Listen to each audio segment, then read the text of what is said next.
असतो मा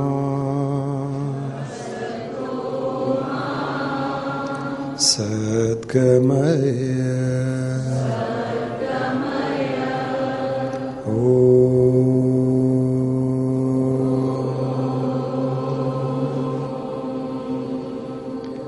तमसो मा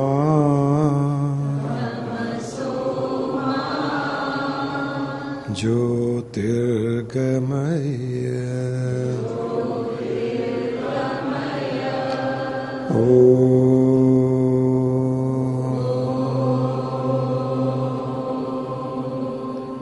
मृत्योर्मा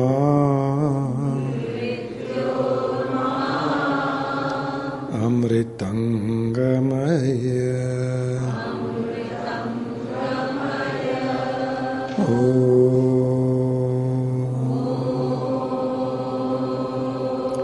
शांति शांति शांति।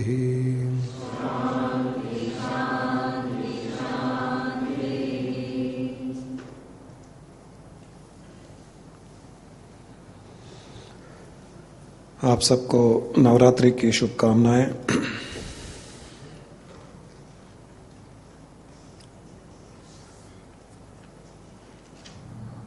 नवरात्रि का महत्व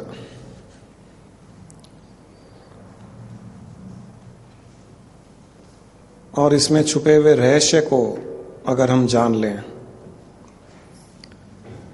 न कि हमारी नवरात्रि ही अच्छी मनेगी, पर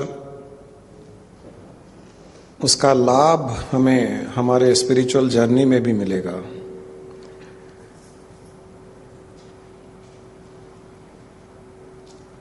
इस प्रकार के त्योहार जो हम मनाते हैं, नवरात्रि हो, दिवाली हो, दशहरा हो, इन सब के पीछे कोई ना कोई अच्छा कारण, आध्यात्मिक रहस्य छुपा हुआ। आध्यात्मिक रहस्य को एंटरटेनमेंट पीना, मौज मस्ती करना, और जब उसका रहस्य पता चल जाता है हमको, उसके पीछे ज्ञान का रहस्य जब पता चलता है, तब नाचना गाना खाना पीना करते हुए उसका आनंद 1000 गुना अधिक हो जाता है। ये सब तो हमें करना ही है, जीवन को तो नीरस नहीं बनाना है, हंसी खुशी सब त्योहार को मनाना है, अच्छे कपड़े पहनना है, अच्छे खाना पीना मिठाई आदि का सेवन करना है, सभी से मिलना है, और साथ साथ आध्यात्मिक भाव उसमें जब जुड़ जाए तो उस त्योहार का तो आनंद कुछ और ही है।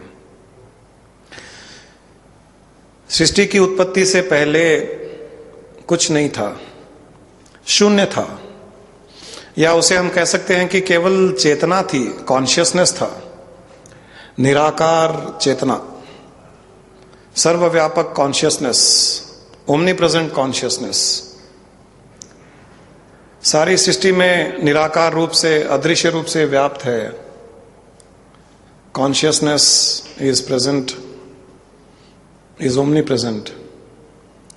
जब कुछ नहीं था तब एज शून्य या वैक्यूम हम जिसे कहते हैं, वो केवल चेतना और कॉन्शियसनेस ही था। उसमें से जब सृष्टि की उत्पत्ति होती है तो सबसे पहले उसकी शक्ति उससे बाहर आती है।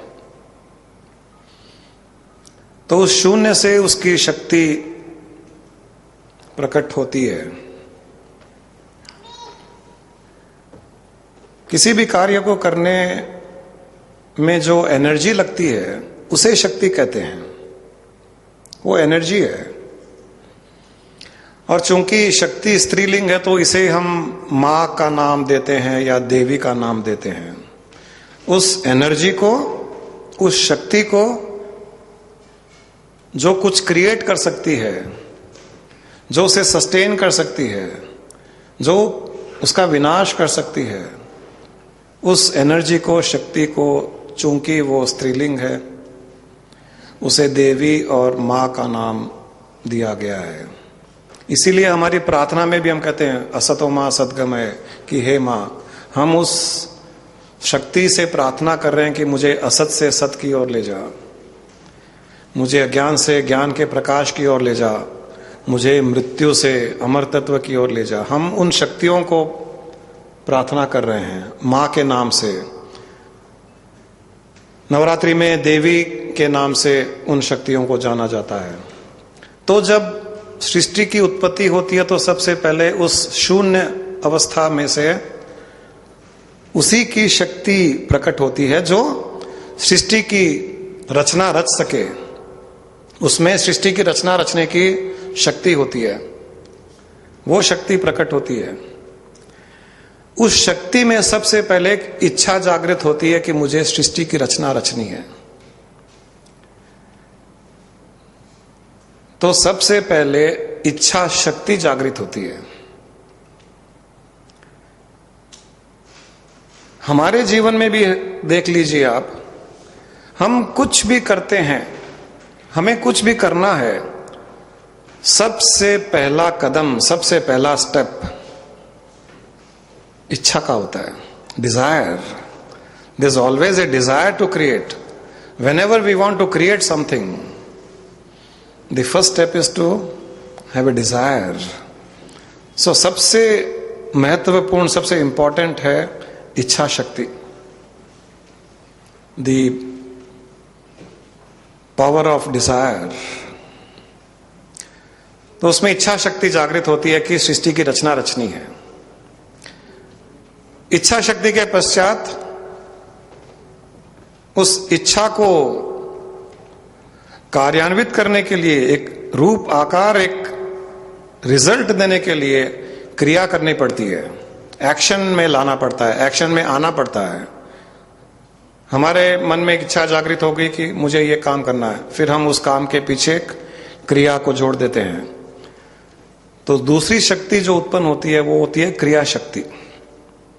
सबसे पहले इच्छा शक्ति, फिर उसके पीछे जो सृष्टि की रचना रचती है, उस इच्छा को क्रियान्वित करती है, वो है क्रिया शक्ति। और उस क्रिया में एक पर्पस देना, उसको बैलेंस करना। जैसे क्रिया के कारण धरती, सूर्य, चंद्रमा, तारे आदि सब उत्पन्न हो गए, पहाड़, नदियां, पेड़ पौधे उत्पन्न हो गए, जीव उत्पन्न हो गए। अब इन सब को आपस में जोड़ करके कहीं ना कहीं किसी न किसी को कोई ना कोई पर्पस देना। सारी सृष्टि में हर चीज दूसरी चीज से जुड़ी हुई है। हम प्रकृति से जुड़े हुए हैं, प्रकृति हमसे जुड़ी हुई है। स्पेस में धरती टिकी हुई है, उसी स्पेस में सूर्य, चंद्रमा, तारे टिके हुए हैं। उनको बैलेंस करना, धरती पर ऐसा एनवायरनमेंट क्रिएट करना जहां पर जीव रह सके, ये सारा का सारा ज्ञान, इंटेलिजेंस, उस सृष्टि में इंटेलिजेंस भरना, ये ज्ञान शक्ति का कार्य है। सबसे पहले इच्छा शक्ति, फिर क्रिया शक्ति, फिर ज्ञान शक्ति। इन तीनों का कॉम्बिनेशन सृष्टि को ही चलाता है। इन तीनों का कॉम्बिनेशन हमारे जीवन को भी चलाता है। हम चाहे सांसारिक इच्छा उत्पन्न करें, लौकिक इच्छा, मेटलिस्टिक डिजायर उत्पन्न करें, या आध्यात्मिक इच्छा उत्पन्न करें, सबसे पहला स्टेप होगा इच्छा उत्पन्न करना। उसके बाद में उस इच्छा की पूर्ति के लिए क्रिया करना, और अल्टीमेट उसमें ज्ञान डालने पर कैसे करना, कहाँ करना, किस प्रकार से करना, ये ज्ञान शक्ति, तीन शक्तियों का कॉम्बिनेशन सृष्टि की उत्पत्ति का कारण बनता है। और सृष्टि के तीन एस्पेक्ट होते हैं, क्रिएशन, सस्टेनेंस एंड रीअब्सॉर्प्शन और destruction, whatever we call. Creation, sustenance और रीअब्सॉर्प्शन, उत्पत्ति, संचालन और उसका विनाश, ये तीन एस्पेक्ट होते हैं क्रिएशन के। इन तीनों एस्पेक्ट में ये तीन शक्तियां होती है, इच्छा शक्ति, क्रिया शक्ति, ज्ञान शक्ति। ये तीन aspects into three aspects into three shaktis, total is 9। सृष्टि के तीन पहलू, उत्पन्न करना, संचालन करना, विनाश करना, और हर पहलू में ये तीन शक्तियां होती है। 3 into 3 is 9, इसीलिए नवरात्रि मनाई जाती है।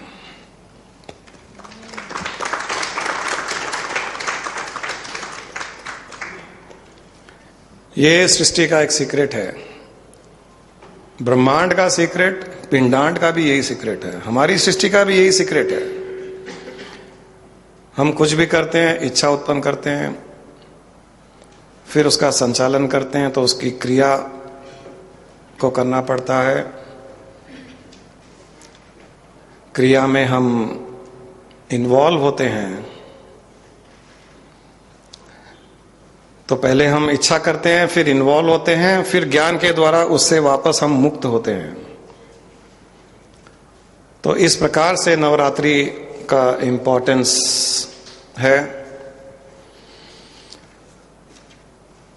तीन इंपॉर्टेंट शक्तियां, इच्छा शक्ति, क्रिया शक्ति और ज्ञान शक्ति। सृष्टि के तीन पहलू, क्रिएशन, सस्टेनेंस और रीअब्जॉर्प्शन। इसीलिए नवरात्रि में पहले 3 दिन दुर्गा मां की उपासना की जाती है। दुर्गा के 3 एस्पेक्ट्स, इच्छा शक्ति, क्रिया शक्ति, ज्ञान शक्ति। फिर तीसरे 3 दिन लक्ष्मी स्वरूप की पूजा की जाती है, उसके 3 एस्पेक्ट्स, लक्ष्मी की इच्छा शक्ति, क्रिया शक्ति, ज्ञान शक्ति। फिर आखिरी में सरस्वती स्वरूप की उपासना की जाती है, उसमें भी 3 एस्पेक्ट्स, इच्छा शक्ति, क्रिया शक्ति, ज्ञान शक्ति। यह नवरात्रि का रहस्य है। दुर्गा उत्पन्न करती है, लक्ष्मी का अर्थ है केवल धन दौलत ही नहीं है, मोह, अट्रैक्शन, सुख की चाहना। लक्ष्मी का काम है सुख देना, उस सुख की इच्छा करना इच्छा शक्ति का काम है। इच्छा शक्ति सुख की इच्छा करती है, हम सुख के पीछे भागते हैं, तो सृष्टि का संचालन होता है, सृष्टि टिकी भी रहती है। फिर जब हमारा आध्यात्मिक दृष्टिकोण बढ़ता है, तो सरस्वती ज्ञान देती है कि तुम जो सुख की इच्छा कर करके इसमें फंस रहे थे, इसको रिवर्स करो, ज्ञान को जानो। तो वो ज्ञान देती है, उस ज्ञान से हम सचेत होते हैं कि ये हमने क्या किया, हम फंस गए। सुख की इच्छा, धन दौलत की इच्छा, ये सब लक्ष्मी का काम है, फंसाना। फंसाना का अर्थ है सुख देना। आदमी सुख में ही फंसता है, दुख में तो छूटने की इच्छा करती है उसकी, दुख में कभी आदमी फंसता नहीं है। जितना सुख मिलता जाएगा उसको, धन दौलत मिलेगा, सुख मिलेगा, एक इच्छा और जागृत होगी, चलो बड़ा मकान बनाओ, बड़ा मकान बनाएगा, सुख मिलेगा, चलो और इच्छा जागृत होगी, और पैसा बनाओ, समाज में नाम करो, इज्जत बनाओ। एक सुख की पूर्ति, इच्छा शक्ति की फिर क्रिया, फिर उसके पीछे कार्य करना, उसकी पूर्ति, फिर तीसरी इच्छा। इस प्रकार से ये इच्छा शक्ति और क्रिया शक्ति या दुर्गा और लक्ष्मी अपना जंजाल जाल फैलाते रहते हैं। जब उससे थक जाते हैं तब हमें ज्ञान की प्राप्ति होती है, और ज्ञान के द्वारा हम उससे छूटते हैं। एक अकेला ब्रह्म जो सृष्टि की उत्पत्ति के पहले था, अनेक रूपों में अवतरित हो गया। जैसे ये एक प्लांट है, एक ही है, एक स्टेम से जुड़े हुए हैं सब। इसमें कांटे हैं, इसमें पत्ते हैं, इसमें फूल हैं, फूल के कई पत्तियां हैं। एक अकेला कितने रूपों में विभक्त हो गया। अलग अलग कलर्स हैं, अलग अलग शेप हैं, अलग अलग उनकी प्रॉपर्टीज है, अलग अलग इनके टेस्ट हैं, अलग अलग स्मेल है। आपको पत्ते में अलग स्मेल आएगा, फूल में अलग स्मेल आएगा। फूल बहुत सुहावना होगा, आप लगाओगे अच्छा लगेगा, कांटे को लगाओगे तो दुख देगा। सृष्टि इसी प्रकार से उत्पन्न होती है और इसका बड़ा फैलाव। रंग बिरंगी सृष्टि, अलग अलग उसमें उसके एस्पेक्ट्स, सुख देने वाले, दुख देने वाले, ये सारा का सारा सृष्टि का रची रचाई माया है। वेद के भी 3 भाग ही बताए गए हैं इसी प्रकार, कर्म कांड, उपासना कांड और ज्ञान कांड। जिस प्रकार हमने 3 शक्तियों के बारे में जाना, इच्छा शक्ति, क्रिया शक्ति और ज्ञान शक्ति, उसी प्रकार वेद में भी 3 ही भाग हैं मेजर। अगर आपको इस शक्तियों की माया से बचना है तो क्या करना पड़ेगा? किसी से भी अगर बचना हो आपको, जैसे हमारे सामने कोई भी ऐसा व्यक्ति आ जाए जो हमसे बहुत बलवान है, हमको फंसा सकता है, दबोच सकता है हमको,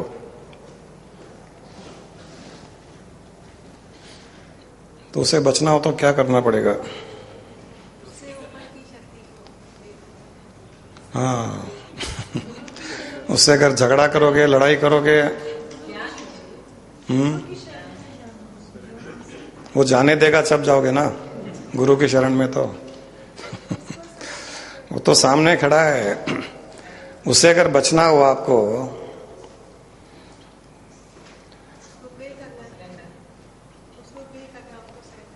हाँ वो कैसे करते हैं? उसकी तारीफ करनी पड़ती है, प्रशंसा करनी पड़ती है। जिससे भी आपको बचना हो, सबसे पहला स्टेप से उसकी प्रशंसा करो। अरे वाह क्या हो यार, आपकी तो ताकत, आपका बलवान, सृष्टि में ऐसा कोई नहीं है जो आपके सामने टिक सके। उसके सामने सरेंडर होकर के उसकी तारीफ जब करोगे आप, दुश्मन से बचना हो, पत्नी से बचना हो, पति से बचना हो, ट्रैफिक में पुलिस से बचना हो, किसी से भी बचना हो, तो आपको सबसे पहले उसकी प्रशंसा करनी पड़ेगी, तब तो बचने का उपाय मिल सकता है। इसे कहते हैं स्तुति। हर उपासना में, हर पूजा पाठ में सबसे पहले स्तुति की जाती है। भगवान की, देवी देवताओं की स्तुति की जाती है। पहले उनको खुश करो, आप क्या हो, आप ऐसे हो, आप वैसे हो। फिर वो पूछेंगे अच्छा, हाँ हर कोई खुश होता है, इंसान खुशामद से खुश होता है ना। हाँ तो इंसान उसी का तो अंश है, तो आपको समझना चाहिए हमारे अंदर जो है सब उसमें है। हमने ईश्वर के अलावा बाहर से तो कुछ लाया नहीं, हम ला भी नहीं सकते। तो हमारे अंदर जो क्वालिटीज है सब उसमें है। और हम अगर थोड़ी सी बात से खुश होते हैं तो उसको तो बहुत ज्यादा बात चाहिए, क्योंकि वो बड़ा है। आपको तो आप बहुत सुंदर लग रहे हो, इतना कहने से आप खुश हो जाओगे। वो खुश नहीं होता है, वो उसको आपको बहुत कुछ कहना पड़ता है। आप सुंदर भी हो, आप ऐसे भी हो, आपने उसको जीता, आपने इसको जीता, आपने ऐसा किया, आपने वैसा किया। फिर वो पूछेंगे अच्छा क्या चाहिए ऐसे बताओ। तब आप बोलेंगे थोड़ा सा, मुझे इतना सा ही चाहिए। अच्छा ठीक है जाओ। तो चलिए आज एक स्तुति करते हैं। दुर्गा सप्तशती नवरात्रि चल रही है, तो हमने सोचा कि आज नवरात्रि का ही विषय ले लेते हैं। तो सबसे पहले तो हमने आपको बता दिया कि सृष्टि का रहस्य, जैसे desire Shakti, there's a Kriya Shakti, there's Gyan Shakti. Now, if we want to get out of this Vishnu Maya, the Maya which has been manifested by these Shaktis, then you have to pray to them. स्तुति करनी है, उनका स्तोत्र. तो एक गुरु माँ अभी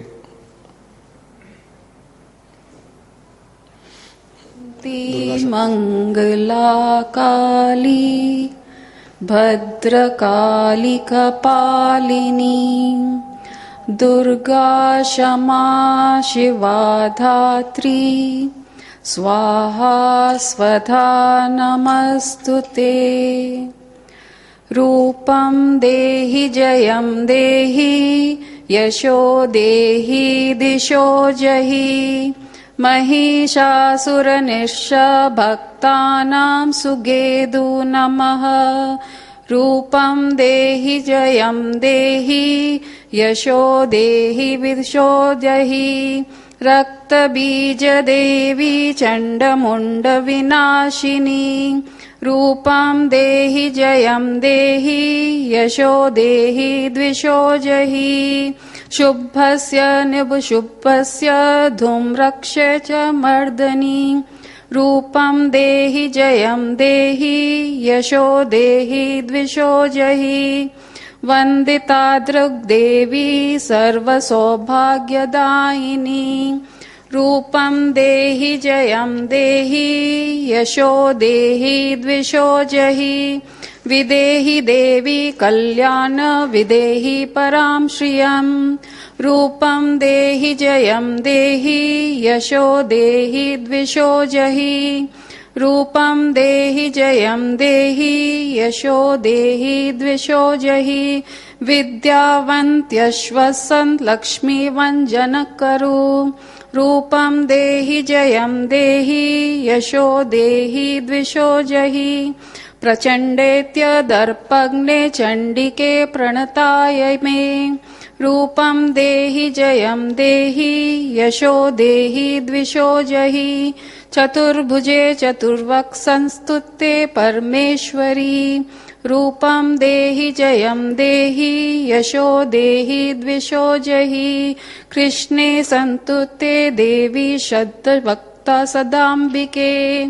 रूपं देहि जयं देहि यशो देहि द्विषो जहि हिमचाल सुतानंदसुते परमेश्वरी.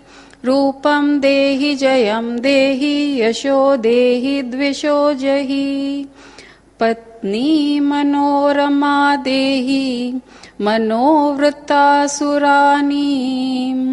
तारिणीं दुर्गा संसार सागरस्य कुलो भद्वा. मैंने कहा था पिछली बार कि सारा का सारा हमारा अध्यात्म और सारी की सारी माया कपाल के अंदर ही है, इसके नीचे कुछ नहीं है. मेन इंजन यही है गाड़ी का. यहां अगर प्रॉपरली मैनेज किया जाए तो लाइफ अच्छी हो सकती है. ये तो यहां से नीचे केवल यहां का इंस्ट्रक्शन फॉलो करता है वो. तो कपालिनी दुर्गा, दुर्गा यानी वो सर्वव्यापक निराकार शक्ति, उसे दुर्गा कहा जाता है. सर्वशक्तिमान जो है, जो हर चीज की उत्पत्ति करने में सक्षम है, उसे दुर्गा कहा जाता है. क्षमा, अपने भक्तों के पापों को, उनकी गलतियों को क्षमा करने की जो शक्ति रखती है, उसे क्षमा कहा गया है. उस शक्ति का नाम क्षमा कहा गया है. शिवा की जो उत्पत्ति का कारण है, उस शक्ति का नाम भी शिवा कहा गया है. धात्री, जो सृष्टि को अपने अंदर धारण करती है. ये सारी सृष्टि मैंने जैसे कहा किसी के अंदर धारित की हुई है. ये स्पेस में धरती का ऐसे रहना, स्पेस में सूर्य चंद्रमा का इस प्रकार से टिकना, जिस शक्ति ने इन्हें धारण किया हुआ है उसे धात्री कहा गया है. स्वाहा कि यज्ञ आदि में जो स्वाहा कर करके जो यज्ञ में जो भी चढ़ाया जाता है उसका अंश लेकर के देवताओं को जो शक्ति देती है, जो शक्ति यज्ञ में चढ़ाए गए सारे के सारे अन्न आदि जो भी चीजें हैं उनका अंश लेकर के जो देवताओं को देती है, उस शक्ति के बारे में उसे स्वाहा कहा गया है। स्वधा, ये श्राद्ध के समय जो पितरों को अन्न, पितरों के नाम पर, पितरों के निमित्त जो अन्न दिया जाता है, उस अन्न का भाग, उस अन्न का अंश जो पितरों को देता है, उस शक्ति का नाम स्वधा, उसे नमस्ते कहा गया है कि उसको हम नमस्कार कर रहे हैं। तो ये सारी शक्तियों का विवरण जब आप जानते हो तो आपको पता चलता है कि किस प्रकार से शक्तियां कार्य कर रही है। तो सबसे पहले तो उसने इस अथारगला स्तोत्र में उस देवी की स्तुति में सबसे पहले उसके सब आप ये हो, तुम ये हो, तुम सृष्टि को धारण करती हो, तुम सृष्टि का विनाश करने के पश्चात अपने में लीन कर लेती हो, तुम ही सबको क्षमा करती हो, तुम ही मेरे श्राद्ध का अंश मेरे पितरों को देती हो, तुम ही सर्वशक्तिमान हो। इस प्रकार से सबसे पहले उसकी प्रशंसा, तारीफ, अप्रिसिएशन, तो देवी थोड़ी खुश हो जाती है। इसीलिए मैं कहता हूं रोज भी अपनी पत्नियों की तारीफ सुबह सुबह करा करो, देवी माता खुश हो जाएगी, लाइफ अच्छी चलेगी।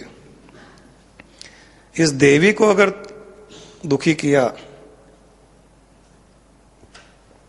कोई नहीं बचा सकता। फिर आगे वो कहते हैं, हे तुम महिषासुर को मारने वाली, महिषासुर निर्नाशिनी भक्तानाम सुखदे नमः, रूपम देहि जयम देहि यशो देहि द्विषो जहि। ये बार बार आपने भी सुना, हर लाइन के बाद में रूपम देहि जयम देहि यशो देहि द्विषो जहि। फिर कुछ तारीफ करते हैं, हे शक्ति तुम जो महिषासुर को मारी हो, फिर चतुर्भुज हो, तुम हिमालय की पुत्री, हे देवी, किसी न किसी रूप से उसकी तारीफ करते हुए एक तारीफ की, बाद में रूपम देहि जयम देहि, तारीफ करके यहां कुछ मांग रहे हैं। ये स्तुति में पहले तारीफ फिर कुछ मांग रहे हैं। आज क्या स्मार्ट लग रही हो, आज नाश्ता में कुछ मिलेगा अच्छा, अब भी मिलेगा, हो गया काम। आज रवि बहुत स्मार्ट लग रहा है, डिनर पे चले, चलो चलो। क्या डर लग रहे हो, बेवकूफ है तुम, ऐसे बाल उखड़े उखड़े हैं, तो डिनर पे चले। बोलेगा नहीं मेरे को और कहीं जाना है, ऑब्वियस है। यहां एक एक लाइन में तारीफ करते हुए, चंडिके सततम ये त्वामर्चन्ति भक्ति रूपम देहि जयम देहि यशो देहि द्विषो जहि। थोड़ी सी तारीफ मुझे ये चाहिए, थोड़ी सी तारीफ मुझे ये चाहिए। अब रूपम देहि जयम देहि का अर्थ है कि हे देवी मुझे मेरा रूप दो, मेरा जो असली रूप है, जो मेरा सत्य रूप है, जो मेरा सत्य स्वरूप है, जो मेरा आत्म स्वरूप है, हे देवी मुझे वो दो। हे देवी तुम तो बहुत अच्छी हो, तुम शक्तिशाली हो, हे देवी तुम क्षमा करने वाली हो, हे देवी मुझे मेरा आत्म स्वरूप दे दो। हे देवी तुम इतनी सुंदर हो, चतुर्भुज हो, तुम्हारे 8 हाथ है, तुम्हारे हाथ में कपाल है, हे देवी मुझे मेरा स्वरूप दे दो। रूपम देहि जयम देहि, कि मेरे मोह वासनाओं से मैं विजय प्राप्त कर लूं, हे देवी मुझे वो शक्ति दे दो। तुम ही हो देवी, तुम ही सब कुछ करने वाली हो, हे देवी मुझे वो शक्ति दे दो जिससे मैं मोह माया आदि पर विजय प्राप्त कर सकूं। रूपम देहि जयम देहि, हे देहि मुझे वो दे दो। यशो देहि, जब मैं आत्मस्वरूप में स्थित हो जाऊं, अपने कमियों पर, वासनाओं पर, इच्छाओं पर मैं विजय प्राप्त कर लूं, तब जो मेरा यश होगा, हे देवी उस यश को दे दो मुझे, उस यश को दे दो मुझे।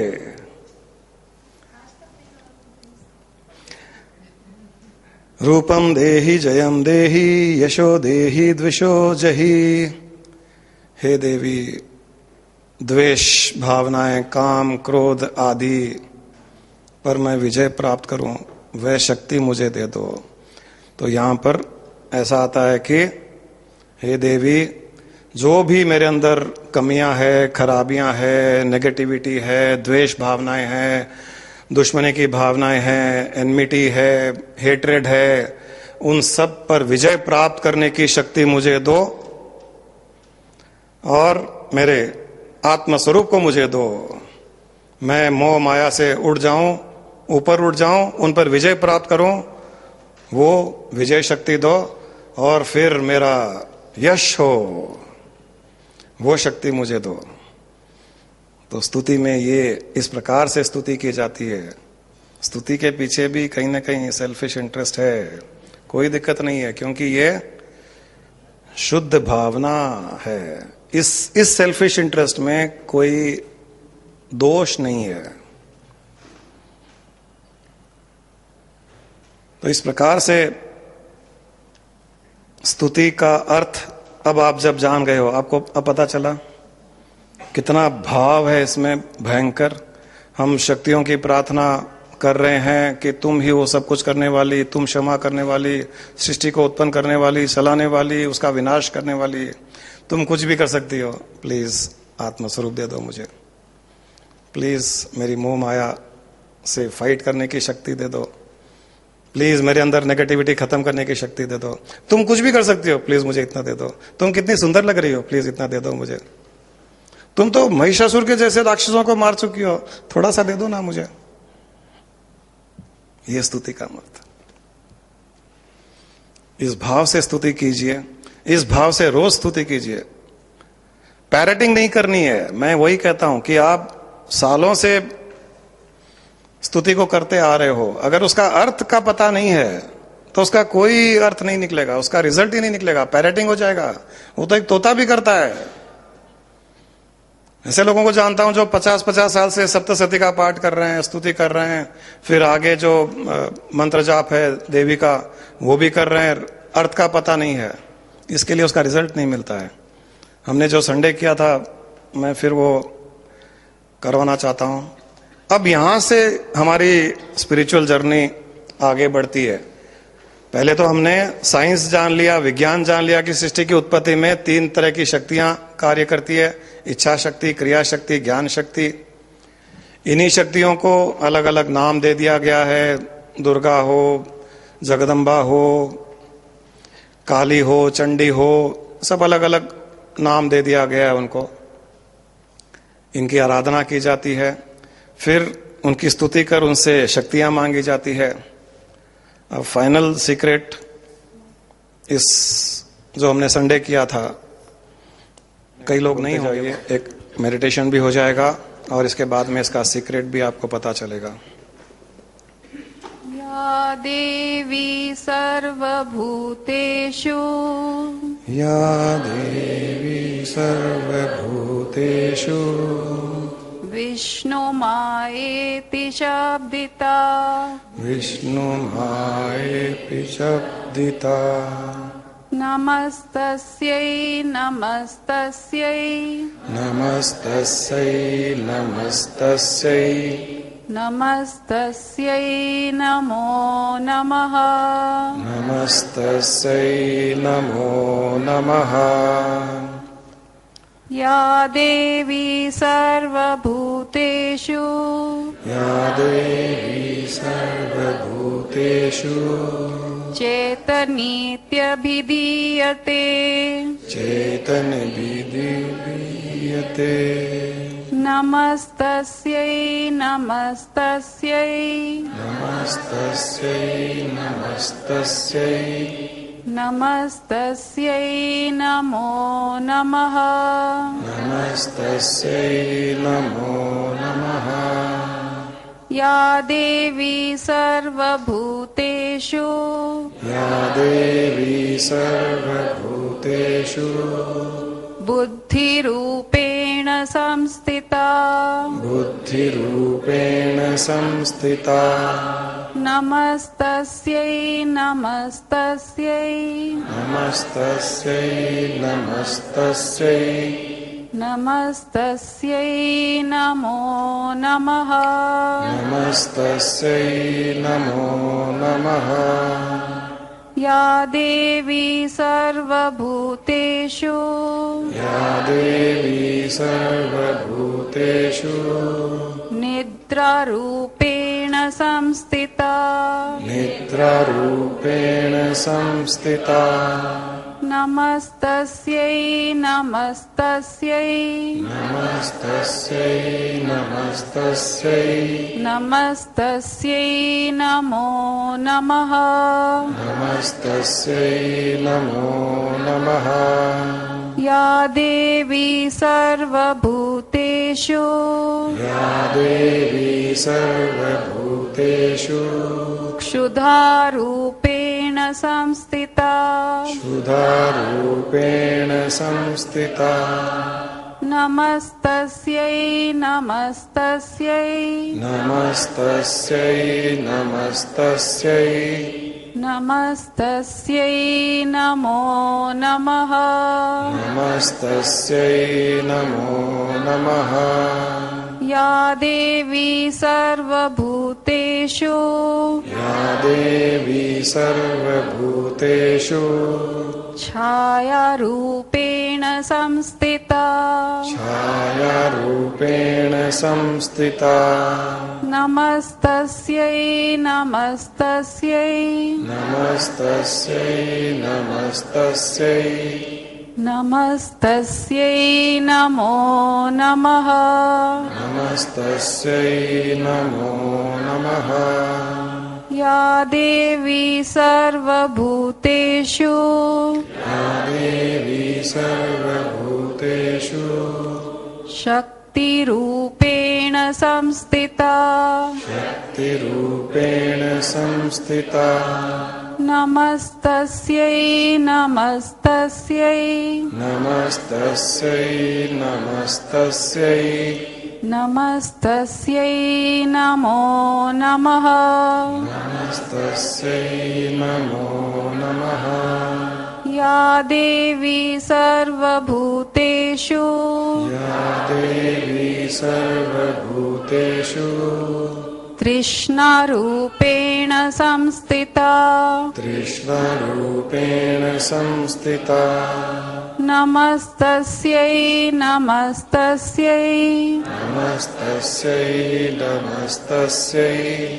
नमस्तस्यै नमो नमः नमस्तस्यै नमो नमः या देवी सर्वभूतेषु या देवी सर्वभूतेषु शान्तिरूपेण संस्थिता शान्तिरूपेण संस्थिता नमस्तस्यै नमस्तस्यै नमस्तस्यै नमस्तस्यै नमस्तस्यै नमो नमः नमस्तस्यै नमो नमः या देवी सर्वभूतेषु या देवी सर्वभूतेषु जातिरूपेण संस्थिता जातिरूपेण संस्थिता नमस्तस्यै नमस्तस्यै नमस्तस्यै नमस्तस्यै नमस्तस्यै नमो नमः नमस्तस्यै नमो नमः या देवी सर्वभूतेषु या देवी सर्वभूतेषु लज्जारूपेण संस्थिता लज्जारूपेण संस्थिता नमस्तस्यै नमस्तस्यै नमस्तस्यै नमस्तस्यै नमस्तस्यै नमो नमः नमस्तस्यै नमो नमः या देवी सर्वभूतेषु या देवी सर्वभूतेषु शांति रूपेण संस्थिता शांति रूपेण संस्थिता नमस्तस्यै नमस्तस्यै नमस्तस्यै नमस्तस्यै नमस्तस्यै नमो नमः नमस्तस्यै नमो नमः या देवी सर्वभूतेषु या देवी सर्वभूतेषु श्रद्धारूपेण संस्थिता श्रद्धारूपेण संस्थिता नमस्तस्यै नमस्तस्यै नमस्तस्यै नमस्तस्यै नमस्तस्यै नमो नमः नमस्तस्यै नमो नमः या देवी सर्वभूतेषु या देवी सर्वभूतेषु कान्तिरूपेण संस्थिता कान्तिरूपेण संस्थिता नमस्तस्यै नमस्तस्यै नमस्तस्यै नमस्तस्यै नमस्तस्यै नमो नमः नमस्तस्यै नमो नमः या देवी सर्वभूतेषु या देवी सर्वभूतेषु वृत्तिरूपेण संस्थिता वृत्तिरूपेण संस्थिता नमस्तस्यै नमस्तस्यै नमस्तस्यै नमस्तस्यै नमस्तस्यै नमो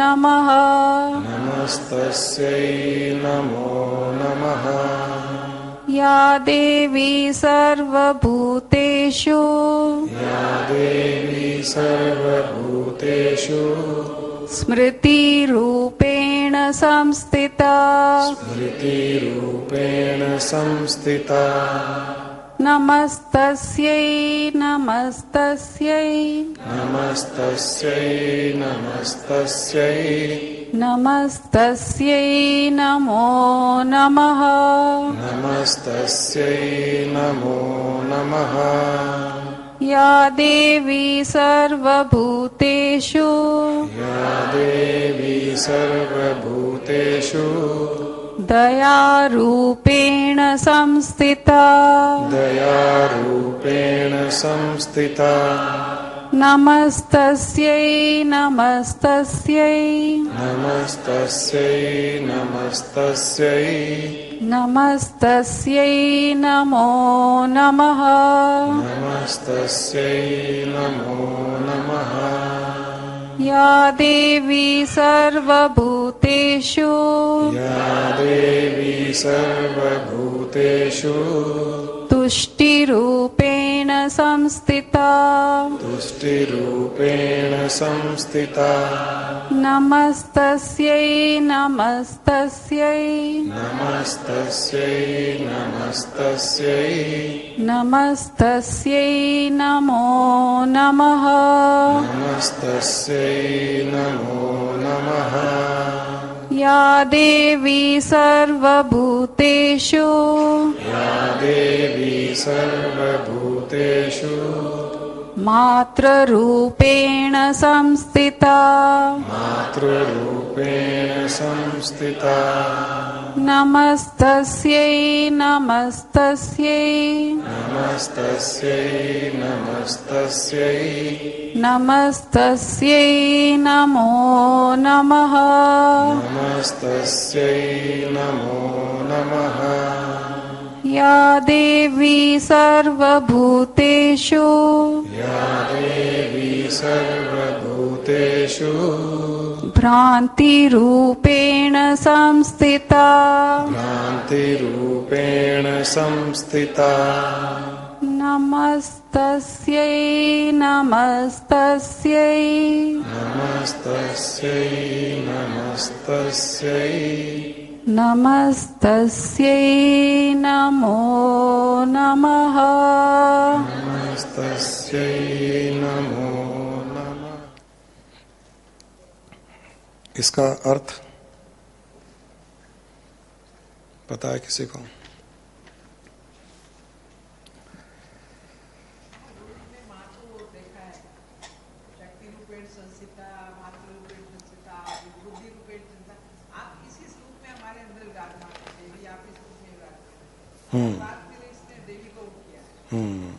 फिर आप कौन है?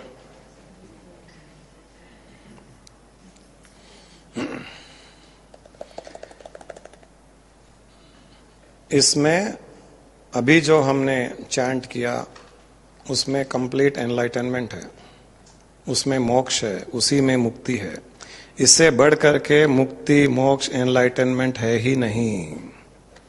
इसका अर्थ समझ जाओ, आप मुक्त हो जाओगे। उस अर्थ में स्थित हो जाओ, आपका मोक्ष निश्चित हो जाएगा। You will feel enlightened. हमने पहले स्तुति की, वहां तक अज्ञानी थे हम। हे मां, मेरे अंदर के द्वेष भावनाएं, काम, क्रोध आदि को खत्म करो। हे मां, मुझे मोह माया से विजय प्राप्त करने की शक्ति दो। तो वहां पर अज्ञानी थे कि ये काम, क्रोध, मोह, इच्छा आदि मेरी है, इससे मुक्त करने की इच्छा, मुक्ति पाने की इच्छा मुझे दो। यहां पर पूर्ण ज्ञान आ गया है। या देवी सर्वभूतेषु बुद्धि रूपेण संस्थिता। इसका अर्थ है, ज्ञान में कह रहा है कि हे देवी, सारे भूतों में, सारे भूतों मतलब सारे शरीरों में, इसको पंचभूतों का शरीर है ये, तो इसलिए इसे सर्वभूतेषु, इसे भी भूत कहा गया है, पंचभूतों से बना हुआ शरीर। या देवी सर्वभूतेषु, हे देवी, मुझे अब रियलाइजेशन हो रहा है कि सारे के सारे पंचभूतों से बने हुए शरीरों में बुद्धि रूप से तू ही स्थित है। ये तो मैं अज्ञानता में सोच रहा था कि ये मेरी बुद्धि है, मेरा इंटेलेक्ट है। अब मुझे पता चला कि वो बुद्धि रूप से तू ही स्थित है। या देवी सर्वभूतेषु निद्रा रूपेण संस्थिता। तू सारे शरीरों में निद्रा रूप से तू ही स्थित है। या देवी सर्वभूतेषु इच्छा रूपेण संस्थिता। सारे भूतों में इच्छा रूप से तू ही स्थित है। तृष्णा रूपेण संस्थिता। तृष्णा रूप से, क्षमा रूप से, निद्रा रूप से, इच्छा रूप से, वासना रूप से, मोह रूप से, भ्रांति रूप से जो मुझे भटका रहा है। मैं सोच रहा था मुझे और कोई भटका रहा है, ये भटका रही है, वो भटका रहा है, मैं ऐसे सोच रहा था, दुनिया वाले भटका रहे हैं मुझे, मैं ऐसे सोच रहा था। अब मुझे पता चला वो भ्रांति भी तू ही है, तू ही भटका रही है मुझे।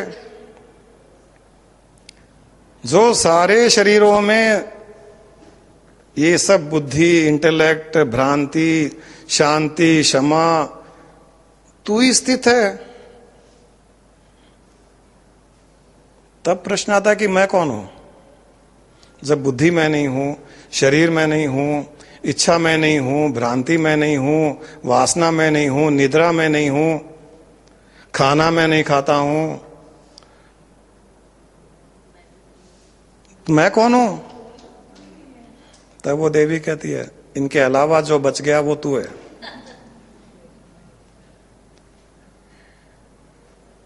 सच्चिदानंद रूप शिवोहम शिवोहम। मैं सच्चिदानंद हूं, क्योंकि इनके अलावा जो बच रह जाता है वो तो केवल सच्चित आनंद ही बच रह जाता है। जब आपकी भ्रांति हट गई कि आप नहीं हो, आपकी बुद्धि हट गई आपसे, इंटेलेक्ट हट गया आपका, आपकी इच्छाएं आप नहीं हो, शरीर के पंचभूत आप नहीं हो, निद्रा आप नहीं हो, आप सोते नहीं हो, आप उड़ते नहीं हो, आप कुछ करते नहीं हो, वो शक्ति कर रही है सब। तब इनसे अलावा जो बच जाता है, क्या बच जाता है? जो ओरिजिनल, जो मैंने कहा था, जब सृष्टि नहीं होती है तब जो शून्य होता है। सृष्टि की उत्पत्ति के समय उस शून्य से सबसे पहले शक्ति बाहर आती है। शक्ति का काम है ये, इच्छा उत्पन्न करना, क्रिया करना। तो ये सब शक्ति कर रही है, हमारी इच्छा उत्पन्न कर रही है, बुद्धि, इंटेलेक्ट सब शक्ति कर रही है। तो जब ये हट गई, ये शक्ति हमसे अलग हो गई, तब शक्ति के अलावा बचा कौन? वो शून्य। वो शून्य मतलब निराकार शुद्ध चेतन शिव। तब कहते हैं वो हम सच्चिदानंद शिवो हम शिवो हम। अरे ये सब मैं हूं ही नहीं, तो मैं तो वो हूं, static consciousness. I am pure consciousness. ये सारी की सारी सृष्टि वो शक्ति चला रही है, वो रच रही है। इसे मेरी शक्ति, मैंने किया, मेरी इच्छा, मेरी भ्रांति, मैं भटक गया, मैंने मोह उत्पन्न किया, मुझे दुख हुआ, किसी ने सुख दिया, मुझे किसी ने धोखा दिया, मुझे किसी ने ऐसा किया, ये सब वो कर रही है। उसी को तो माया कहते हैं। वो अपनी माया रच रही है, हम उसकी माया में फंस रहे हैं।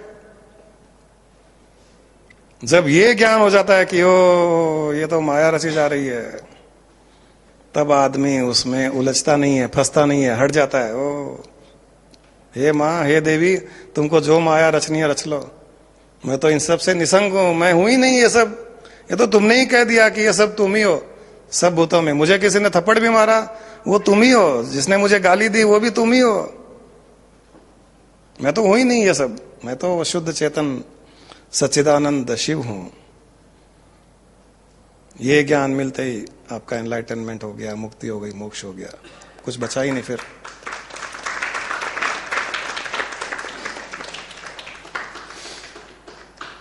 सृष्टि में हर क्रिया जब हो, अच्छी बुरी सही गलत फेवरेबल अनफेवरेबल, दुख देने वाली सुख देने वाली, सीधा अगर ध्यान वहां चला जाए कि वो रचना रच रही है, कभी सुख दे करके वो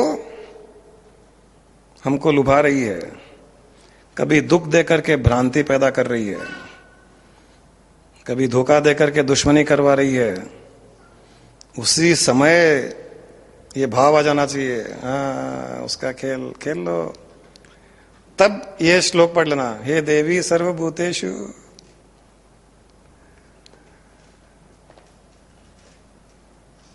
धोखा रूपेण संस्थिता, हे देवी सर्वभूतेषु गाली रूपेण संस्थिता, हे देवी सर्वभूतेषु एक्सीडेंट रूपेण संस्थिता, हे देवी सर्वभूतेषु पॉकेट मार रूपेण संस्थिता। पॉकेट मारा तो हे देवी पॉकेट मार के रूप में आ गई अब। हे देवी प्रॉफिट सर्वभूतेषु प्रॉफिट रूपेण संस्थिता। शेयर मार्केट में प्रॉफिट हो गया, कहीं कुछ किया प्रॉफिट हो गया, तुम्हारी माया। ये श्लोक पढ़ लेना, वहां से हट जाओगे, अपने शुद्ध चेतन अवस्था में स्थित हो जाओगे। इतना भी कर लो। और अगर किसी को ट्राई करना है 24 घंटे इस ज्ञान को लेकर के, हर एक्टिविटी, हर एक्शन, हर शब्द में, खुद की क्रिया में, दूसरों की क्रिया में, इसी प्रकार से इस शक्ति का स्वरूप देखते जाइए, उसकी क्रिया देखते जाइए। 24 घंटे अगर आपने ट्राई किया, मैं गारंटी देता हूं अगले थर्सडे तक आप एनलाइटेंड हो जाओगे।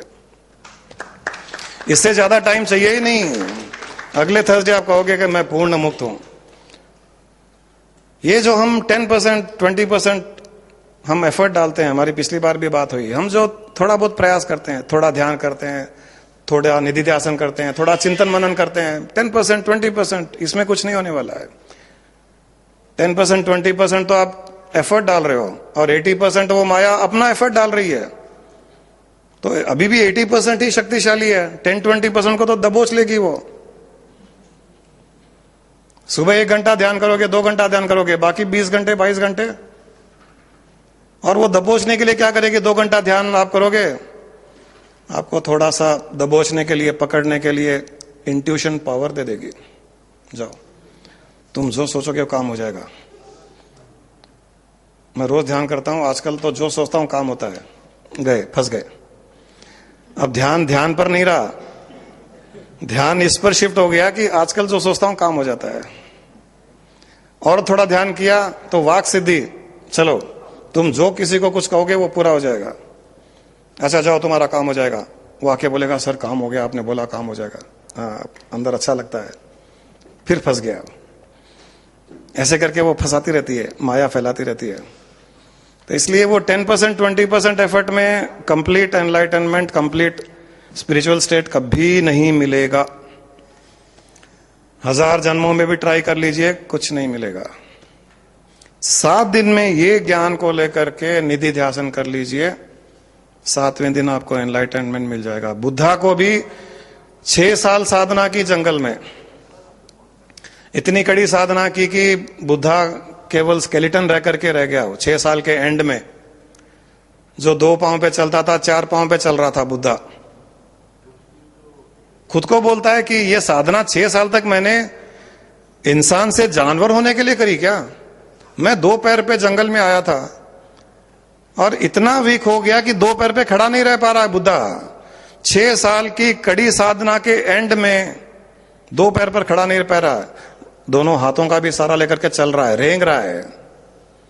तब बुद्धा बोला नहीं, ये जो मैंने किया सब बेकार है, इससे कुछ प्राप्त नहीं होगा। तब बैठ करके चिंतन शुरू किया, तब ये सीक्रेट मिला। मैं जो कर रहा था वो मैं हूं ही नहीं, मैं मन को रोक रहा हूं, मैं मन हूं ही नहीं। मेरे अंदर के इच्छाएं वासनाएं उत्पन्न हो रही है, मैं हूं ही नहीं, मेरा ही नहीं वो सब। न शरीर मेरा, न मेरा मन, न मेरी इंद्रियां, न मेरी बुद्धि, न इंटेलेक्ट, ये सब मेरे है ही नहीं। क्योंकि जब ये नहीं है तभी भी मैं हूं, जब शरीर नहीं है तभी भी मैं हूं, जब मन नहीं है तभी भी मैं हूं। गहरी नींद में, सुषुप्ति अवस्था में, डीप स्लीप में मन नहीं है, लेकिन मैं था। जब उठा तब पता चला मैं था। मतलब जब मन नहीं है तभी भी मैं हूं, तो मैं मन से अलग हो गया। इंटेलेक्ट काम नहीं कर रहा है तभी भी मैं हूं, स्वप्न देख रहा हूं तभी भी मैं हूं, निद्रा में भी मैं हूं, जागृत में भी मैं हूं, लेकिन मन, इंद्रियां, बुद्धि मैं नहीं हूं। ये एक रात में चिंतन, मनन, निधि ध्यान हुआ, सुबह बुद्धा बन गया, वो सिद्धार्थ बुद्धा बन गया। एक रात का ही कमाल है। आप आज इंटेंसिटी से आज कर लीजिए, रात भर चलने दीजिए इसको, सुबह आप बुद्धा बन के आ जाओगे। 1 वीक भी नहीं, 1 रात काफी है। इतना इंटेंस साधना, या मैं तो ये मानता हूं कि किसी भी चीज की प्राप्ति हो, चाहे संसारिक चीज की प्राप्ति हो, या सुख शांति की प्राप्ति हो, या रिलेशनशिप को अच्छा करना हो, या पैसे बनाने हो, या एनलाइटनमेंट प्राप्त करना हो, 100% नहीं 1000% डाल दीजिए, सब मिल जाएगा, आसानी से मिल जाएगा। कूद पड़ो। ये 10%, 20% वाला कभी भी काम नहीं करेगा। ये नवरात्रि का संदेश, सही मायने में नवरात्रि इसे कहा जाता है। इस समय सृष्टि की शक्तियां भी एक्टिव होती है, सक्रिय होती है, और वो ये सब आपको देने के लिए तैयार है। आप केवल इस माहौल में इतना सा चिंतन, मनन, निधि ध्यान कर लीजिए। ये नवरात्रि आपके लिए रियल सेंस में विजयदशमी बनकर के आएगा। विजयदशमी का अर्थ ही वही है, पाप के ऊपर पुण्य का विजय, मृत्यु के ऊपर अमर तत्व का विजय, नेगेटिविटी के ऊपर पॉजिटिविटी का विजय, उसी को विजयदशमी कहते हैं। अज्ञानता से ज्ञान का विजय, अज्ञानता के ऊपर ज्ञान का विजय। अभी भी कुछ नहीं बिगड़ा है, अभी 3 दिन बाकी है। सप्तमी, अष्टमी, नवमी, 3 दिन 3 रात एनलाइटनमेंट के लिए काफी है। और फिर विजयदशमी बनाने के, सेलिब्रेट करने के अधिकारी होंगे आप, वरना अधिकारी भी नहीं है, वो तो खाली दूसरों के अधिकार पर अपना अधिकार जमा रहे हो। कोई मिठाइयां बांट रहा है, कोई पूजा कर रहा है, कुछ मिल रहा है तो हम एंजॉय कर रहे हैं, उससे आप अधिकारी नहीं हुए। ये 3 दिन भी अभी बाकी है आपके पास में। आज एक मुझे लगता है कि बहुत बड़ा सीक्रेट मिला है, इसको यूज कीजिए। यही कॉन्टेम्पलेशन कीजिए कि ये जो भी माइंड है, विचार है, थॉट्स हैं, बॉडी है, इंटेलेक्ट है, बुद्धि है, सेंसेस हैं, ईगो है, ये मैं हूं ही नहीं। ये सटल रूप से वो शक्तियां स्थित हैं। जब ये शक्तियां स्थित है और मैं शक्ति नहीं हूं, तब मैं कौन हूं? मैं इनसे अलग जो बचा हुआ है, बचा हुआ वो शिव है, वो चेतना है, वो सच्चिदानंद है। मैं तो आनंद हूं। ये शक्तियां आनंद को हटाने वाली होती है, आनंद से हमको दूर करने वाली होती है, उसको शक्ति कहते हैं। स्टैटिक कॉन्शियसनेस, डायनामिक कॉन्शियसनेस, दो ही सीक्रेट्स हैं क्रिएशन के। वी आर स्टैटिक कॉन्शियसनेस, और डायनामिक कॉन्शियसनेस उलझाने वाली, फंसाने वाली होती है। इनसे अलग आप अपने आप को मान लीजिए। You are freed from all suffering, sorrows and life, death and rebirth cycle also. चलिए, कोई आज इसमें कोई और क्लैरिफिकेशन, प्रश्न उत्तर चाहिए? कोई एनलाइटनमेंट की ओर जाना चाहता है और कुछ समझ में नहीं आया उसको?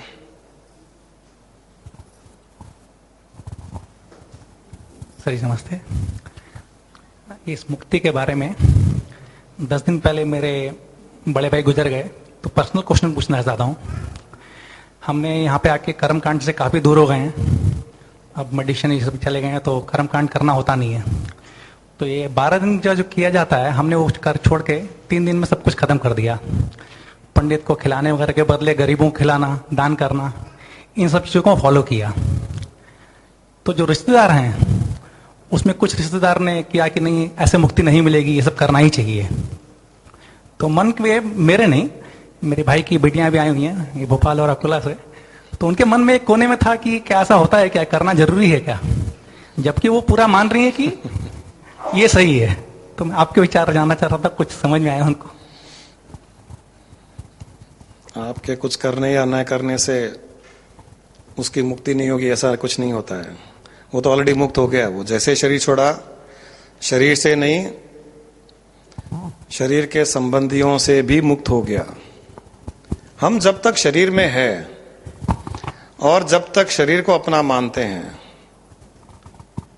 मेरा भाई, चलिए कौन है मेरा भाई, मेरी पत्नी, मेरे माँ बाप, उन सब का संबंध किस लेवल पर है?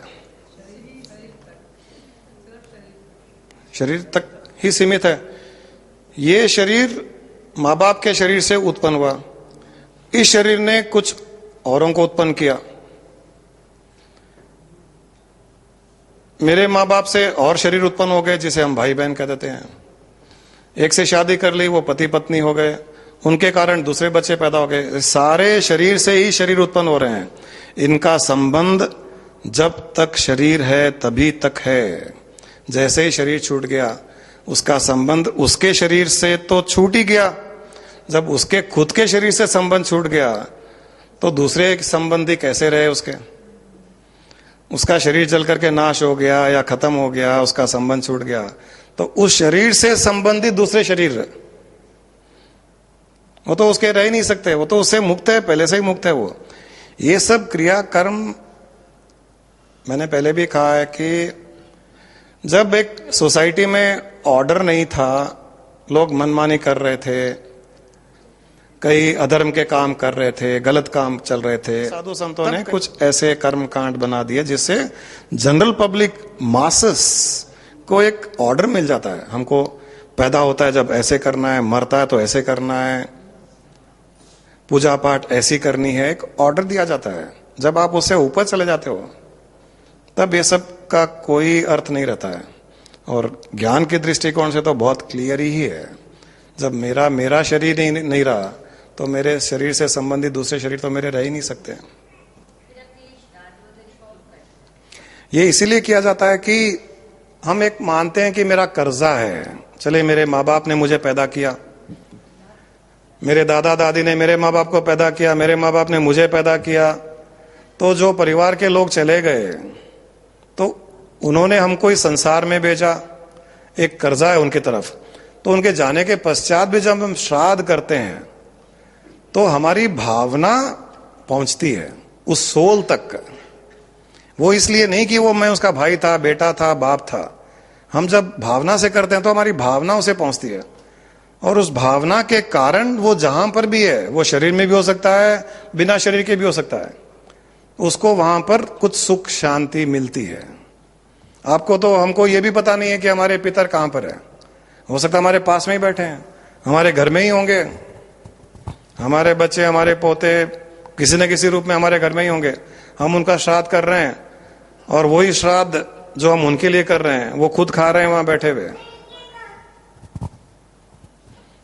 तो इस प्रकार से हमारी भावनाएं किसी न किसी रूप से पहुंच जाती है, इसलिए किया जाता है। Pranam Guruji.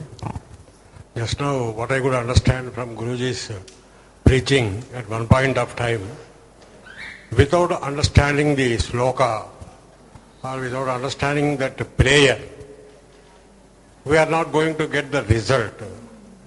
I think Guruji has pranam. Yeah. Okay, it is all right. We do not understand the meaning of that sloka, but the goddess or God, the Almighty, can't he understand it? And without, when we are not understanding, are we not going to get the result, Guruji? God's language is bhava. Of course. God understands bhava, not words. A Muslim may talk in Urdu, a Christian may talk in English, you may talk in Telugu, I may talk in Hindi. God doesn't know all these languages. God knows universal language, feeling, emotions, bhavna. That is why in scriptures also it has been mentioned at so many places. God himself has said that I am not hungry for your Naivedyam, I am not hungry for any expensive jewelry which I should adore and you should give me. I am not hungry for all that. I am hungry for your feelings, I am hungry for your emotions, I am hungry for your bhava. Give me that. I am not hungry for shlokas, I am not hungry for mantras. I am not hungry for your hunger. I am not hungry for your fasting or your vrat. I am hungry of bhava. Give me that. We don't give that, we give everything else. Are we not giving bhava while even without? If you give bhava, it's fine. I am not saying you don't get the. Though we do not understand that. Yeah, but if you give, you are giving bhava somewhere. I am not denying that. Yes. There is no need to understand it in depth. Yes. But if while worshipping, praying, through bhava you have connection, your job is done. That's enough. That's enough. You don't have to know this. Yes. The meaning of knowing the meaning is this, that your bhava gets invoked when next time you do this. So once you know the bhava of a mantra, bhava of a stuti, if you know it, then next time when you chant that, your bhava is 1,000 times multiplied. Only for that reason. Otherwise also you don't need to know all this, what is stuti, what is mantra, what is the meaning of it. Just get connected through bhava, that's enough. No, that is true, but generally what we are doing, most of the people in general practice, what they will be doing, by reading a book or by reading some sort of Sanskrit slokas, they will be going on reading without knowing the meaning of it. Yeah, that's what I'm saying. If you don't know the meaning but you are connected with bhava, job is done. If you don't know the meaning and no bhava, you're nothing better than a parrot. And parrot doesn't get mukti. Lifelong parrot chants Ram, Ram, Ram, Ram. The owner has given him Ram word. That parrot chants Ram, Ram, but it doesn't go to Ramaloka. So we become like parrot. So this parroting doesn't take you anywhere. The whole idea is that. Thank you, Guruji. But in the last, Guruji told that what we have to think is we have to leave this mano, buddhi, vakka, karma, everything. And we have to think that we are the contradictory form of the Almighty. Yeah. That is the only thing that we have to think of. That's all. That's nothing but. Is it correct, Guruji? Yeah, My understanding is correct? Absolutely correct. Thank you. The secret is that all these things are that Shakti only in this rupena, in this aspect, as mind, as senses, as intellect, as wisdom, as ego, it is all that energy only in these aspects. So when it is the energy, then it is not me. Then who am I? So what is left? If you take out all these things, then what is left? That is you. That's all.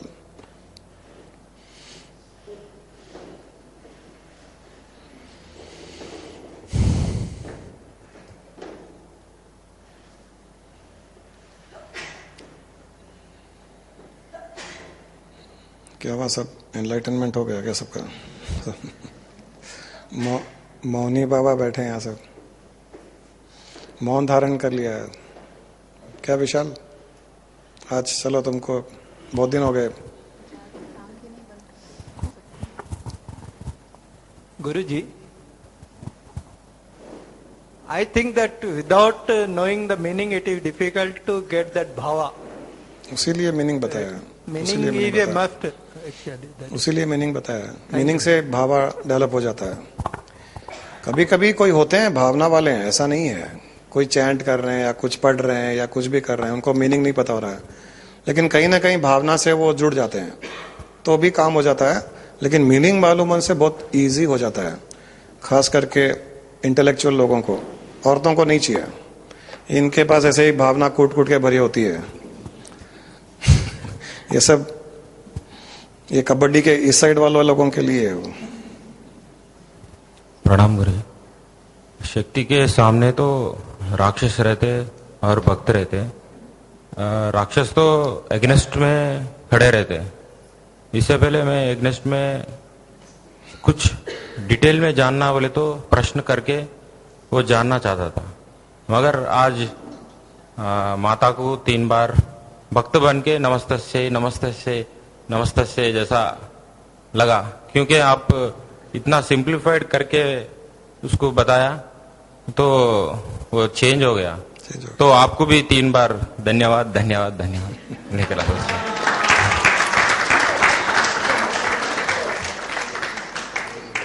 आज मेरी पूर्ण मुक्ति हो गई। नहीं तो इसके कारण बार बार जन्म लेना पड़ रहा था। ये मुक्त हो गया तो मैं मुक्त हो गया। भगवान को भी अवतार अपने भक्तों के लिए लेना पड़ता है। जब भक्त मुक्त हो जाता है तो वो भी मुक्त हो जाता है। उसकी मुक्ति भी भक्त के ऊपर डिपेंड करती है। नमस्तस्य नमस्तस्य नमस्तस्य, तुमने मेरी मुक्ति में सहायता की, धन्यवाद धन्यवाद धन्यवाद। हाँ?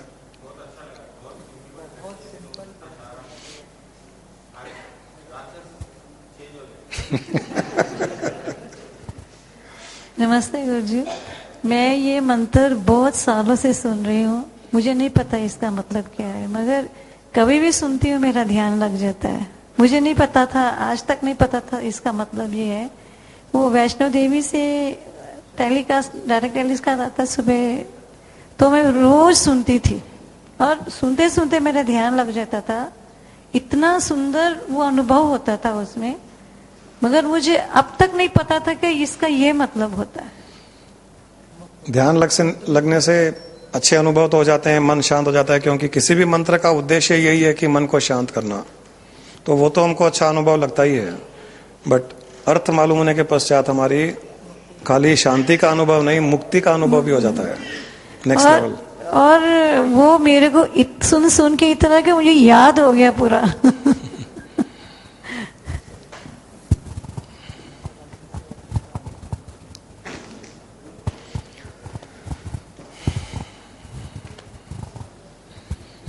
चलिए, अब सबका एनलाइटनमेंट हो गया तो फिर आज का भी समाप्त करते हैं, अगले थर्सडेज भी बंद कर देते हैं। फिर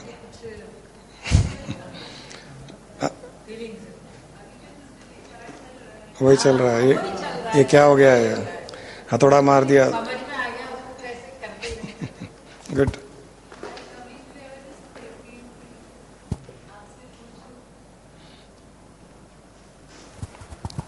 Like in life, if even everything is okay, parents, family members all take care very well, पहनने को सब कुछ है, फिर भी there is some income, ठीक है, उतार आता है, उसमें हम सब भाव में भी रहें, फिर भी एक inner joy, एक कुछ तो चाहिए, so that we are या वो जो ऊपर नीचे का भाव कम हो। You are able to carry on. But yeah, that so much in need of that inner joy which can keep me holding. I don't get scattered. I wanted to know that. Yeah, काफी हद तक पता चला है, but need to practice. Keep contemplating. क्योंकि उसमें जो अपना जो स्वरूप है, that self which we are in reality, whenever you establish yourself in your own self, you will be complete in joy. You will be in bliss. As and when you establish yourself in your own self. These are destructive Shaktis which are taking your attention, diverting your attention to something else. So while being engaged in the world, yet keep feeling, keep remembering about your own self, the true self, that the divine being.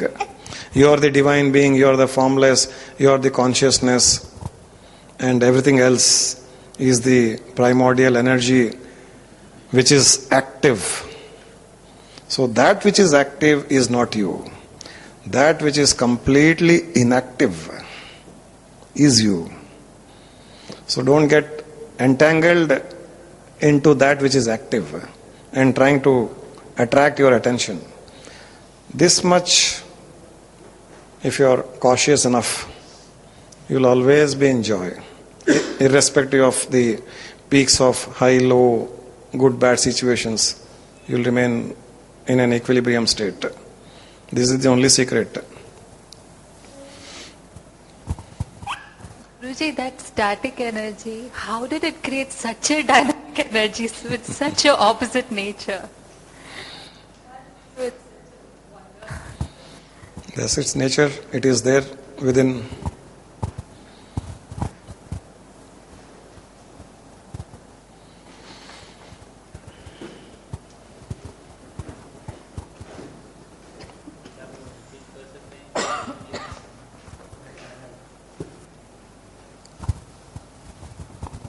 क्या आप फिर से repeat कर सकते हैं कि इन 3 दिनों में करना क्या है? मैं तुमको, तुम्हारे लिए एक बुक का है, तुम्हारे लिए इसमें कुछ है। वो स्तुति में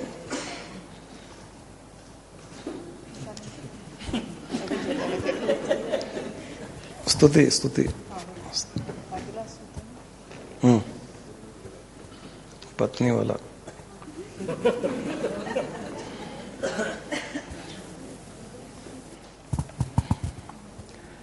पत्नी मनोरमा देहि मनोवृतानुसारिणीं तारिणीं दुर्ग संसार सागरस्य कुलोद्भवम्।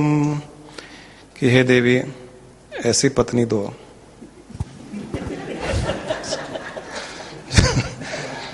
जो मेरी मन की इच्छाएं पूर्ति करे, मुझे इस संसार सागर से उभार ले, उठा ले, मुझे सुख दे, मुझे मेरे आत्म स्वरूप को जानने की शक्ति दे। हे देवी, ऐसी पत्नी दे। ये लाइन तुम रोज पढ़ा करो। प्रणाम गुरुजी। जिनकी पत्नी ऐसी है, मतलब जो है उससे वो भी कर सकते क्या ऐसा?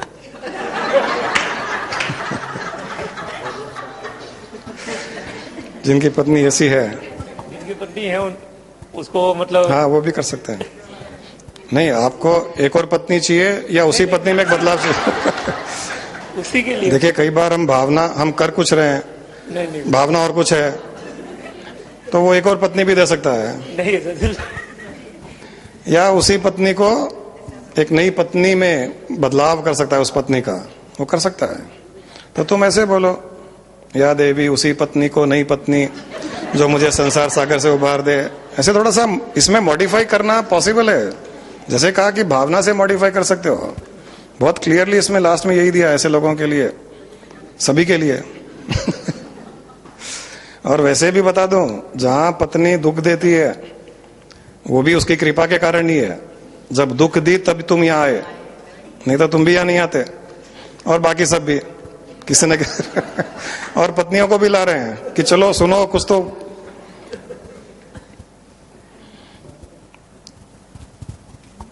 गुरुजी, ये 9 दिन तक जो साधना करने से अभी नवरात्रि में विशेष प्रभाव पड़ता है, उसी प्रकार अगर ये 9 दिन में विशेष करके, जैसे अष्टमी का दिन है या सप्तमी, नवमी, उसमें अगर कोई पैदा हुआ तो कुछ विशेष सिद्धि या कुछ शक्ति उनके ऊपर में लेके आते क्या? ऐसा कुछ नहीं है, ऐसा कुछ नहीं है। तो पैदा होने से कुछ नहीं है।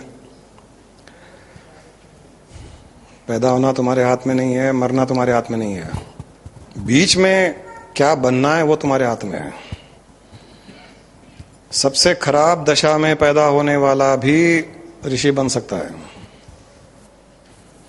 सबसे खराब दशा में मरने वाला भी ऋषि बन सकता है, एनलाइटेंड हो सकता है, तो उससे कोई संबंध नहीं है। दुर्गाष्टमी वाला दिन हुआ था मैं इसके लिए पूछ रहे हो इसीलिए लाइफ की सारी प्रॉब्लम, हजारों लोगों के प्रॉब्लम तुम्हारे सिर पे डाल दी दुर्गा कि जाओ मेरे बच्चे सबको बताओ कि इतनी प्रॉब्लम्स के बावजूद भी मैं हंस सकता हूँ, जिंदा रह सकता हूँ, सत्संग में आ सकता हूँ, उसके लिए भेजी होगी, वो भी एक कारण होगा बड़ा। और फिर दुनिया को बता करके मुझ में आकर के लीन हो जाओ, ये कारण होगा तुम्हारा। तुम उसी तरफ बढ़ भी रहे हो, बहुत अच्छी बात है। गुरुजी प्रणाम। गुरुजी अक्सर तो ऐसे होता है कि जब हम वो स्टैटिक माइंड में रहते हैं, पर कभी कभी दिन में ऐसे हो जाता है कि कभी कभी ऊपर नीचे हो जाता है और फिर धीरे से उसको कभी पुल बैक भी करते हैं, पर कभी नहीं हो पाता है, तो उस समय हमको क्या करना चाहिए? आप जब तक अपने आप को माइंड से कनेक्ट करोगे तब तक ये प्रॉब्लम रहेगी। आपको माइंड से ही डिस्कनेक्ट होना है। अभी जो बताया गया वो यही था कि या देवी सर्वभूतेषु मनस रूपेण संस्थिता, कि हे देवी ये मन रूप से तू ही स्थित है। तो ये आप हो ही नहीं, आप इससे अलग हो। अलग अपने आप को महसूस कर करके, अनुभव कर करके, फील कर करके इस माइंड को विटनेस कीजिए, साक्षी रूप से देखिए। ये कभी शांत है, कभी एकदम एक्टिव है, कभी चंचल है, कभी गुस्से में है, कभी कुछ इच्छा कर रहा है। आप उससे अलग होकर देखते रहिए उस माइंड को। अच्छा अभी ये कर रहा है, अच्छा अभी गुस्से में आ गया, ओ वेरी गुड वेरी गुड, गुस्से में आ जाओ, थोड़ा तुमको भी गुस्सा चाहिए ना, फिर शांत हो जाए। अच्छा अभी शांत हो, क्या बात है, कोई मौका नहीं मिला तुमको इरिटेट होने का। फिर जब इरिटेट हो, अच्छा मैं बोल रही थी ना इरिटेट होने का मौका नहीं मिला, अब मिल गया तुमको। आप विटनेस कीजिए। विटनेस करते ही वो शक्ति वहां से भाग जाती है। वो शक्ति जब तक इन्फ्लुएंस करती है तब तक आप उसमें इन्वॉल्व हो, एंग्रॉस्ड हो। जब आप उससे हट जाओगे और उसको विटनेस करोगे, गायब, वो शक्ति शिव में लीन हो जाएगी।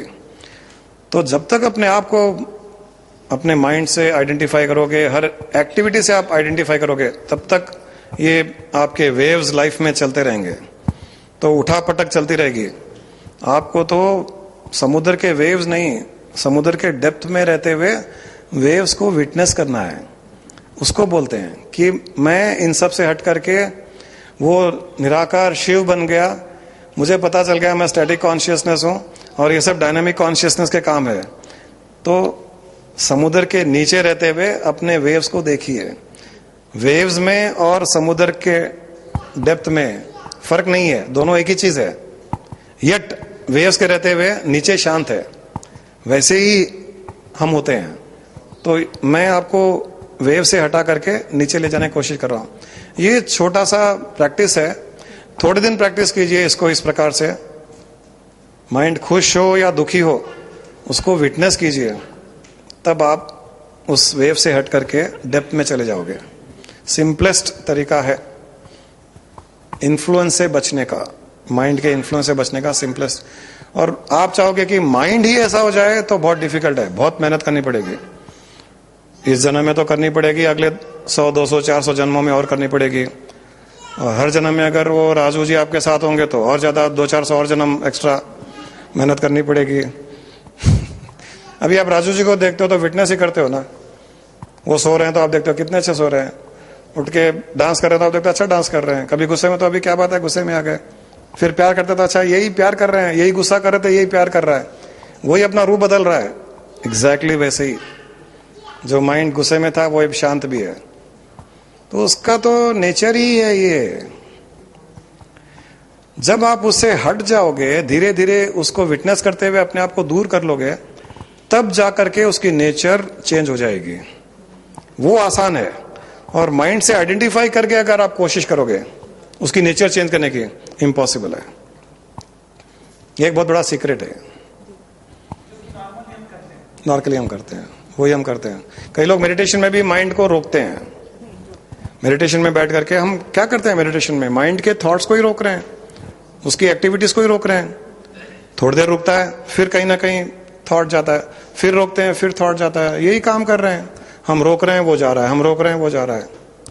इसके बदले उसको रोकना ही नहीं है, जहां जाना जाने दो, उसका नेचर है जाने का, जाओ।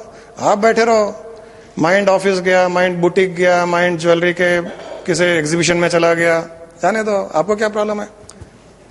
आप थोड़ी गए, आप तो वहीं बैठे हो। जब आप वहीं बैठे हो तो आप स्टैटिक हो, और ये डायनेमिक कॉन्शियसनेस वहां गया है, जाने दो। ये जब भाव आपका डेवलप हो जाएगा, तब आपको माइंड इन्फ्लुएंस कर ही नहीं सकता। ये भाव बना लेना है। Thank you Guruji.